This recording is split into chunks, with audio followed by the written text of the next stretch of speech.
खाली होत आहेत आणि सगळे घरी जातात त्याच्या आधीच मला काहीतरी जस्ट शेअर करायचं होतं तुमच्यासाठी.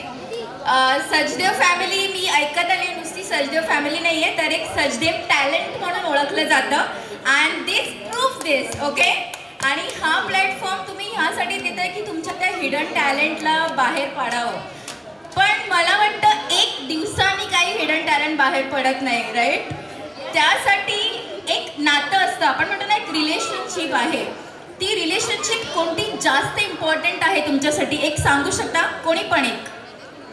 Just raise your hand and share which relationship you think that is important for you. Your parents. Okay. Anyone else want to say? Which is the highest priority? Okay. Anyone? Any guess? You don't think any relationship is important? Okay, fine.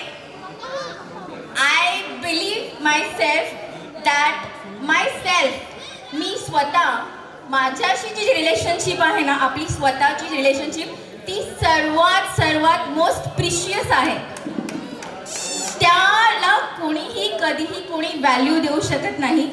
जेव्हा तुमचं up असतात ना तेव्हा सगळे तुमच्या बरोबर येतात but whenever there is a downfall you are the only one who can raise yourself. तेच तुम्ही तुमच्यातून बाहेर काढता.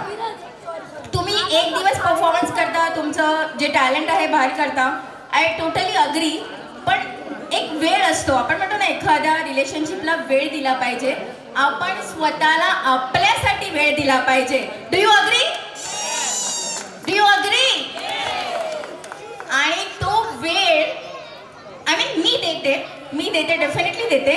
अतुलने जस्ट मला एक कॉल केला आणि बोलला की काही जण असे इन्स्पायर झाले आहेत. मी म्हटलं की दॅट्स रिअली नाईस की ॲटलिस्ट मी करते आणि कोणीतरी इन्स्पायर झाले. तो म्हणतो की त्याची बायको. मी म्हटलं की he is such a good husband that he want his wife should spend time for her self.